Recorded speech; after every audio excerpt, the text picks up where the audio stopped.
Hi, I'm Megan. Welcome to today's live reading of The Wandering Isles by C.L. Schneider, presented by Itsy Bitsy Book Bits. Join me. Chapter 1, Ian Troy. I should have run for cover when the sudden deluge woke me, beating on my face with the sting of skin and a mouthful of water, but I'd gotten used to the night sky splitting open and spewing its contents without warning. The sea knew nothing of Gentle this far out, and I'd accepted her quick temper many moons ago. Yet neither my ability to adapt nor my tolerance for discomfort were why my feet were riveted to the deck. I was standing drenched and wind-battered, with the rain falling in sheets on my head because it was falling red. Furious, pounding drops, dark like day-old blood, streaked the sails. They pulled on the board, slicking the deck and staining my white hair. The taste of it on my lips was not blood, I thought, relieved. Not water. There was a mild and natural sweetness to the liquid, but I couldn't place it. The fog was the wrong color, too, though it was streaked with more of a rusty hue than a true red. Blowing in with no warning, the bloated bank grew in seconds to surround the ship, completely obscuring what lay beyond the rail. Swelling billows glided across the deck. Slender tendrils stretched out and drifted over me, full of moisture and cold and shapes, I thought. Voices? There must be another ship nearby. Had we come up on land already? It's not possible. I couldn't have slept more than an hour. I glanced at the empty bottles rolling around at my feet. Maybe 2. An uncomfortable thought hit me. The anchor. Boots slipping, splashing red liquid as high as my knees. As I ran, I kept my eyes on the strange outlines and silhouettes in the fog. Their vague forms followed me. Harsh, indistinguishable voices circled around, blowing wordless whispers like ice on my skin. Ignoring the sensation, I struggled not to bat at things that reason told me weren't there. I yelled at them instead. Whoever you are, get the hell off my ship. I gripped the heavy braided rope dangling over the side. It responded with one swift tug. Too fast. Feeling far less resistant than I should, I wasn't surprised when the end cleared the water, slipped effortlessly over the rail and onto the deck, frayed and empty. The anchor was gone. Of course, I muttered, wiping my eyes to peer out. Straining, I tried to detect some trace of land or another ship, or even a glimpse of the water, anything to tell me where we were. It was pointless. The fog was like porridge. I could barely see the rail, let alone past it. Where the hell did we drift to? A scream pierced the cloud. Within its fading echo, I heard the impossible. Turning, trying to place its origin, I shook my head. No, it can't be. The sound came again, high and drawn out. It faded like the protracted creak of a rusty hinge with an unmistakable Troy. How? I was far from my homeland. No one out here knew the name of Ian Troy. The hope of anonymity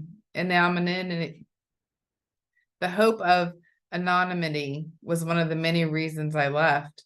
A third scream, this one a violent release of excitement and rage, pulsed like a stampede in my head.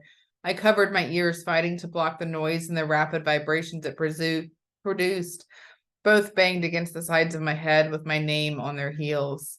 My attempt at relief was ineffective. My skin and bones posed no barrier to the sound. The new wave of agonizing pressure penetrated my hands. I stumbled, tripped over the coiled rope at my feet, and caught the mast. Leaning against it, streams of red trickled over my wrist. Already soaked in the color, I couldn't tell if it was rain or blood draining from my ears. Simultaneously, the noise and the pain vanished. The voices stilled. There was only my own anguish breathing, loud and ragged, in the abrupt quiet and the repetitive plink, plink, plink of rain hitting the deck. Whoever was asked after my attention, they had it. Panting and pissed off, I pushed away from the mast. Instinct brought a swift hand to my hip, but it was in the same shape as the rope. Empty. Son of a bitch. My sword belt was in the hold. If not for the certainty of danger sitting cold at the back of my neck, I would have laughed. I was born and raised a soldier. It took months at sea for me to live without the weight of a weapon, months to convince myself to let go, to believe I made the right decision to leave the realm of Mirra'kelan and all that happened there behind. even longer to embrace my new life and enjoy my status as owner of a fine ship. I was an explorer now, a free man, setting out to follow the fabled voyage of my Shinri ancestors to retrace their route from over 1,000 years ago. Gave my life a new direction, one that didn't involve killing.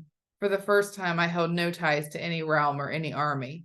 I had no war to fight, no enemies. The latter I was still getting used to. I felt a change, though, the last few weeks. After a rocky start, days of refreshing winds, crystal waters, and bright sun had tanned my skin and lifted my spirits. Quiet nights with a bottle and a blanket of stars calmed my restless mind.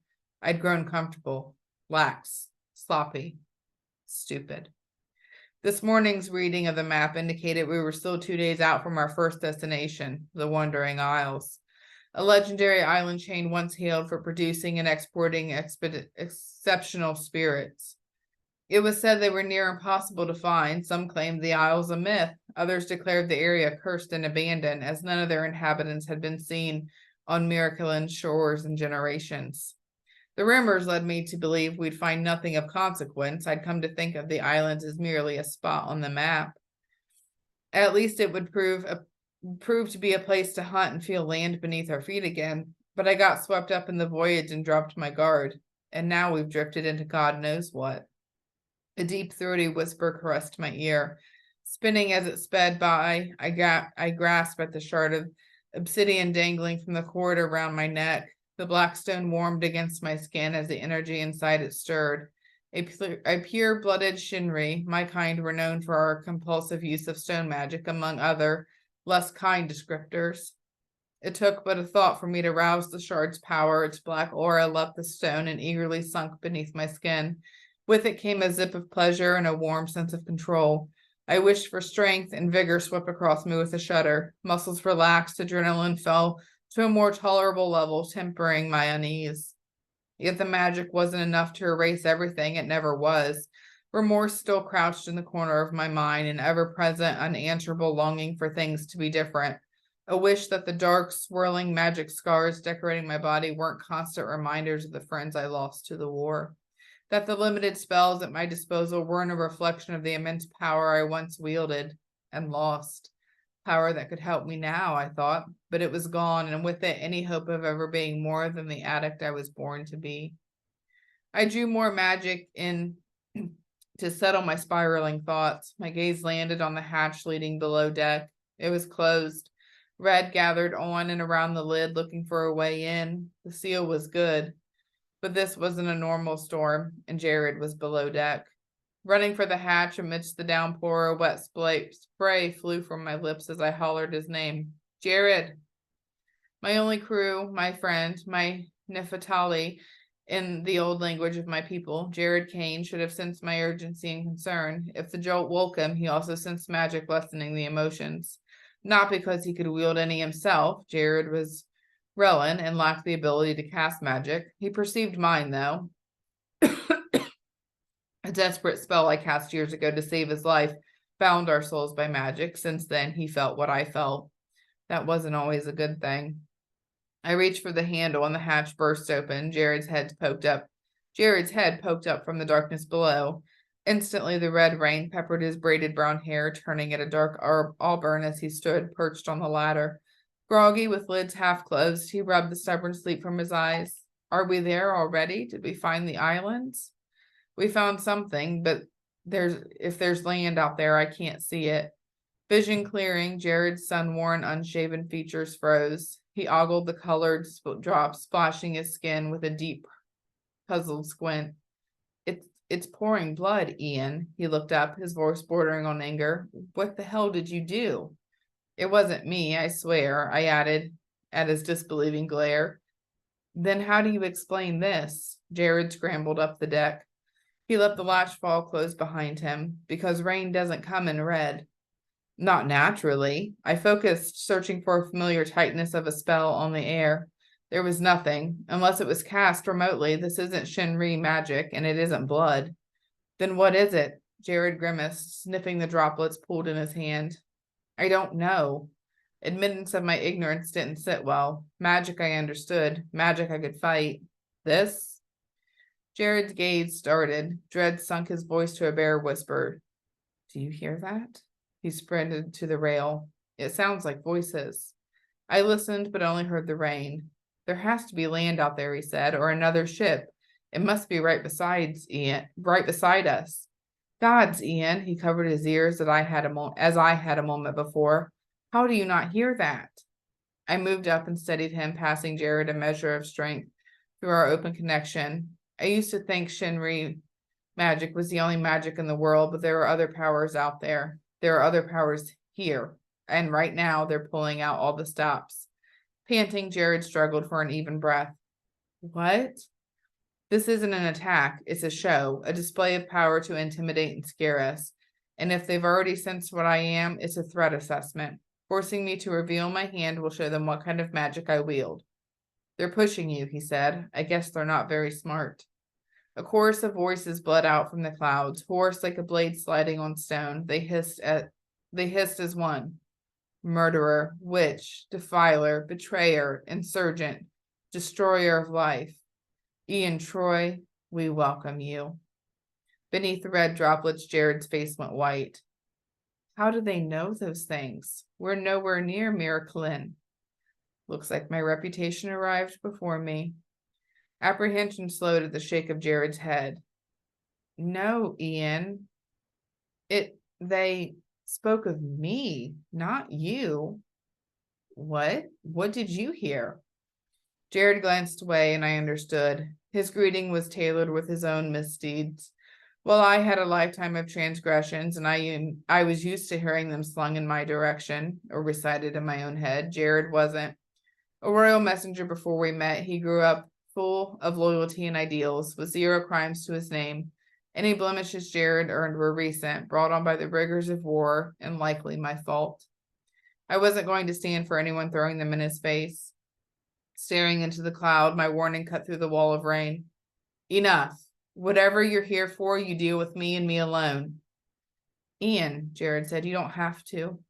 A rapid narrowing of my eyes ended his protest. Jarryd was fast, clever, and a capable fighter. What battle skills he didn't learn through training, he inherited from me through the magic, joining our souls. Without doubt, he could take care of himself, but he wouldn't be here if it wasn't for me. I remembered his vow clearly. Where you go, I go. The spell left Jarryd little choice. I left him little choice. The least I could do was protect him. Stepping away, I raised my voice. This is my ship. If we've strayed into your waters, it is my doing. Whatever offense you've taken, I'll try to rectify, but only if you leave him alone. A single masculine voice replied, belligerent. Unlike the eerie whispers from before, this one was loud and robust, penetrating the mist as he proclaimed, perhaps too much. Can you not see his burdens? A female added, soft like a breeze. So many, so very many. I told you this one has much to share. He buries it deep, but it burns bright. I turned to search for the source of their disembodied voices, but it was coming from too deep within the fog. I couldn't pinpoint it. I do see, a second female agreed, wary and less wistful than the first. But we should not let his wealth blind us. His body is marked. You know what that means. He is perfect. The first sighed. Ripe. Leaning in, Jarryd grimaced. She meant that in a good way, right? A sudden hush encased the ship. Rain met the boards in silence. The drops slowed, no longer pooling or bouncing. Instead, they thickened and coalesced, creating strange pockets and borders that appeared to somehow contain the fog, accumulating faster, climbing the seemingly empty air as it fell. The congealing liquid formed vertical outlines of tall and perfect shapes all over the deck. The outlines tucked in places and expanding in others, spilling sideways like a slow run of honey. The rain drew faint features in the mist inside. Rapidly, the trapped clouds were becoming something recognizable. Bodies, I thought, once more cursing my lack of a sword. Angles in the viscous rim defined them as male and female, but there was nothing solid about them. As the falling rain rippled over their forms, details trickled and ran. The suggestion of eyes, lips, and claw-like fingers, breasts leaked red onto the wooden deck. More syrupy rain separated from their edges to slide in and repair the damage. Jarryd let out a wary breath. This is new. Quietly, I asked him, "Are you armed?" Assuming my knives would do any good against a cloud, he said awkwardly. "No, this one's all you."